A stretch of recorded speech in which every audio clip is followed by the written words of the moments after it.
आज वो कार्यकर्ता जो हैं भाजपा के पास वो ज़्यादा पेड कार्यकर्ता हैं, पुराने वैसे लोग नहीं हैं। हम लोगों ने भी काम किया था हर घर में जा कर के उनको निकालने का, उनसे वोट मांगने का काम। नीतीश कुमार से ज़्यादा मुझको लगता है अब शुरू के दौर में, बिल्कुल पहले 5 वर्षों में उन्होंने परिवर्तन किया, एक ब्लूप्रिंट तैयार किया और अपने अधिकारियों के थ्रू उसको मंत्रियों को एक दायित्व दिया और काम हुआ।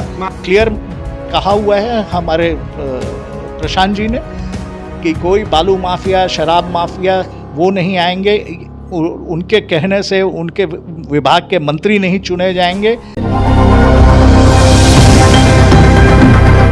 देखिए, चुनावी माहौल है और चुनावी माहौल में सवाल काफ़ी उठते हैं।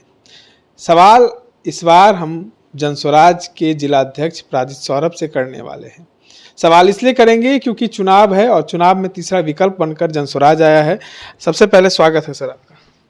धन्यवाद। अपराजित सौरभ जी, ये बताइए, आप पटना जिलाध्यक्ष हैं, पटना भाजपा का गढ़ रहा है, क्या आप लोग हरा पाइएगा भाजपा के नेताओं को? पुराने दिग्गज हैं सब।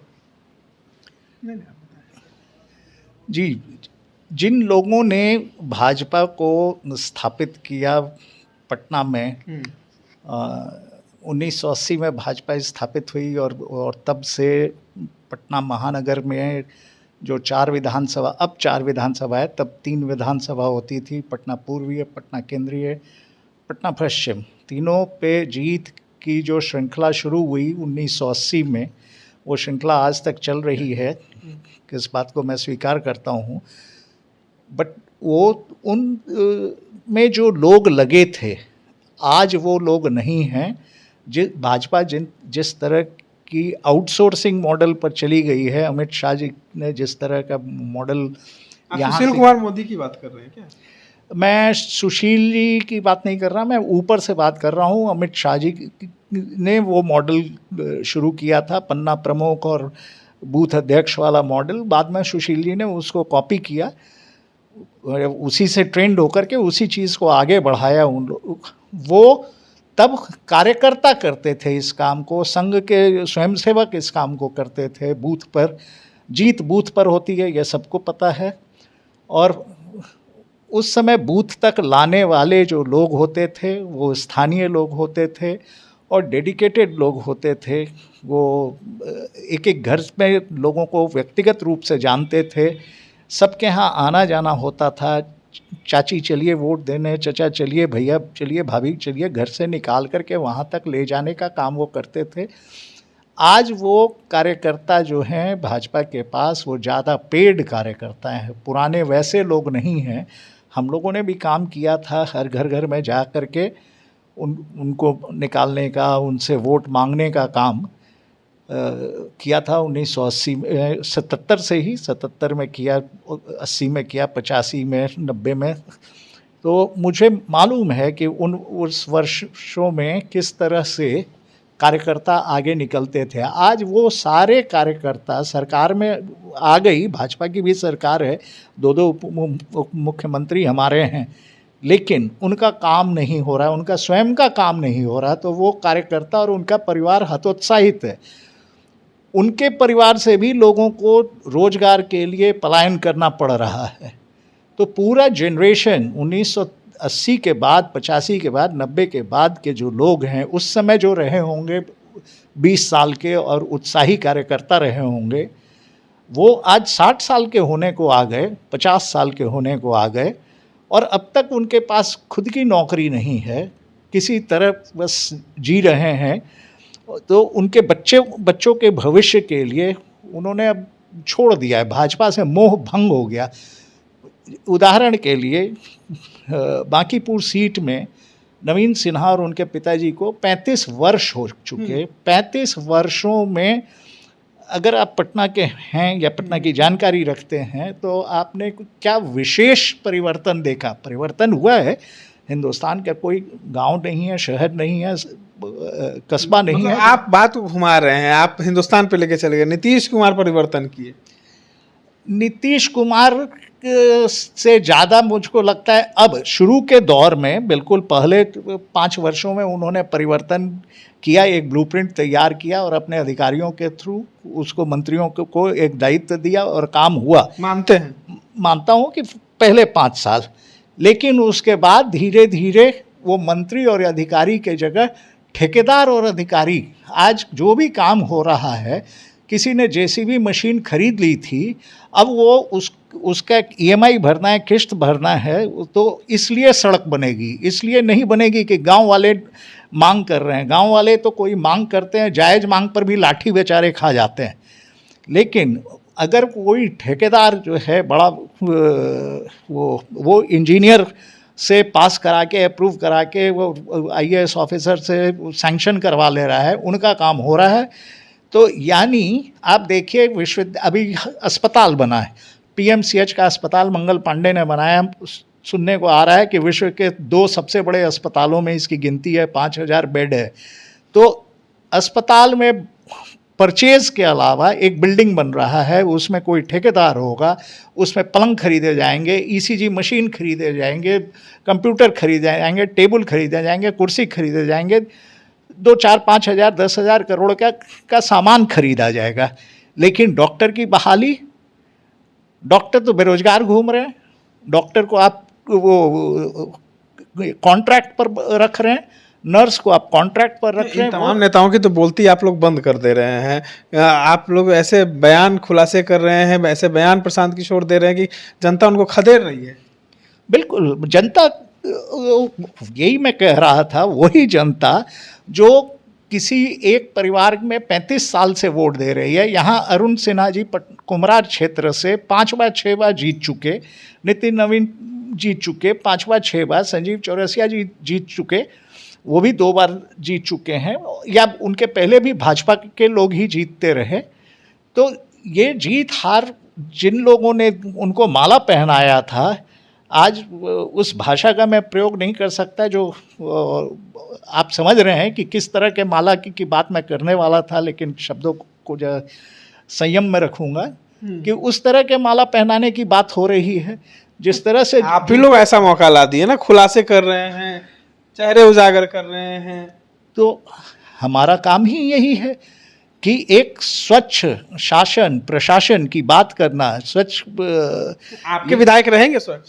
बिल्कुल रहेंगे, बिल्कुल सही सोच वाले व्यक्ति को जन स्वराज टिकट देने जा आपके यहाँ बाहुबली नहीं आएंगे, अपराधी नहीं आएंगे? बिल्कुल क्लियर कहा हुआ है हमारे प्रशांत जी ने कि कोई बालू माफिया, शराब माफिया वो नहीं आएंगे, उनके कहने से उनके विभाग के मंत्री नहीं चुने जाएंगे।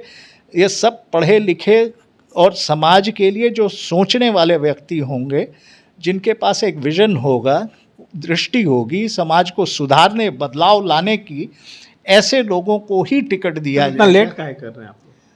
कोई लेट नहीं है। जुलाई किसी जुलाई बोले थे, ठीक है, कोई 2-4 दिन आगे पीछे, 2 हफ्ते आगे पीछे में अभी किसी भी दल की लिस्ट नहीं आई है। संभावित प्रत्याशियों का भी नाम नहीं दिख रहा है कहीं भी। हमने संभावित प्रत्याशियों का नाम और उनके पोस्टर बैनर कम से कम जनता के बीच में रख दिए हैं कि देखिए, और जनता से पूछा है कि आप इसमें बताइए सर्वश्रेष्ठ कौन है। हमारे अपने ऑब्जर्वर लगे हुए हैं, जनता की राय ली जा रही है, मोहल्ले टोले और प्रबुद्ध लोगों की राय ली जा रही है।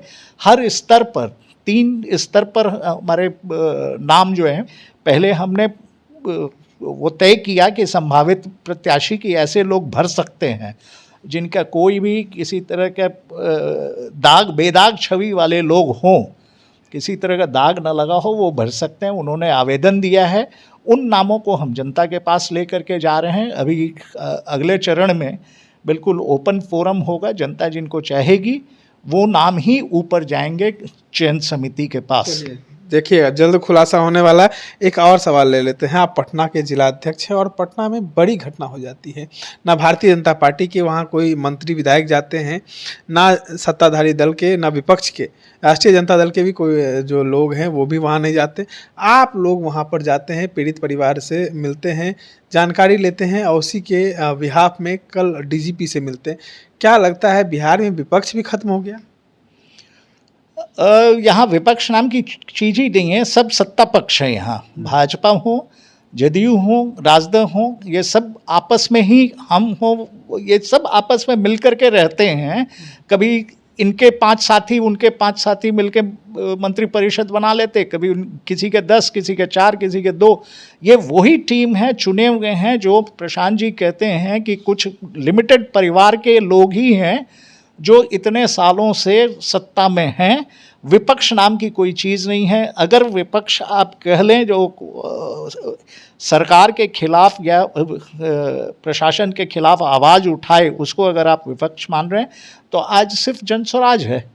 और यही कारण है कि जनता जनस्वराज के साथ जुड़ने के लिए लालायित है। उनको लग रहा है कि ये मेरी बात, जिन बच्चियों के साथ वो कांड हुआ इंद्रपुरी में, गर्दनी बाग वगैरह में, इतने गरीब घर के लोग हैं कि शायद उनके पास क्रिमेशन के भी पैसे नहीं होते अगर मदद नहीं की जाती।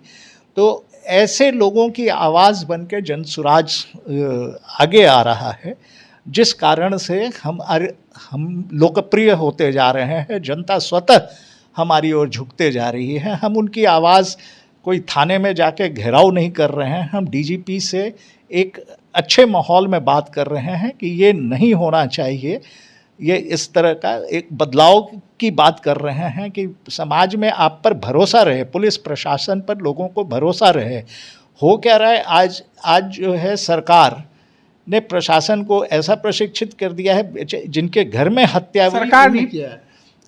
सरकार के अंदर प्रशासन होता है, जिला प्रशासन, और जिला प्रशासन ही उन पर डंडा चला रहा है। जिनके बच्ची को जलाया गया है या किसी तरह हत्या हुई है, वो भाई जानकारी लें और उसको बंद करने का नहीं, वो गाड़ी में वो बंद हो करके और दम घुट गया, ऐसी वो एक छोटी सी बच्ची स्कूल में जाके टॉयलेट को में आत्महत्या कर ले, इतनी छोटी बच्ची आत्महत्या कर ले। और वो कल पता चला कि वो पुलिस की थ्योरी है, इन्वेस्टिगेटिंग ऑफिसर की, वो घर से लेके किरासन तेल आई थी और अगल बगल के बच्चों को भी बताया था कि वो किरासन तेल लेके आई है, और फिर थोड़ी देर में जा कर के बाथरूम में आत्महत्या।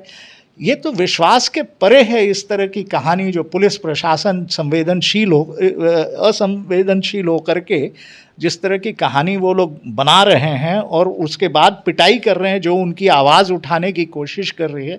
कल हमारे एक संभावित प्रत्याशी के पति को जिस बुरी तरह मारा गया, मैं खुद ही उनको लेकर के हॉस्पिटल गया, उनका मेडिकल करवाया, फिर लेके उनको देखने में दिक्कत आ रही थी, मैं लेकर के आँख के डॉक्टर के पास गया, ENT सर्जन के पास गया, पूरे चेहरे पे उनको ब्रूज था, सुनाई देने में दिक्कत आ रही है। तो आप जो उनके गरीब लोगों की आवाज़ उठा रहे हैं, सरकार और प्रशासन जो है, अगर उन पर ही लाठी चलाने लगे तो लोगों का भरोसा ख़त्म हो जाएगा। उस प्रशासन पर भरोसा ख़त्म होगा, सरकार पे भरोसा ख़त्म होगा, स्वतः वो हमारी ओर खींचते चले आएंगे।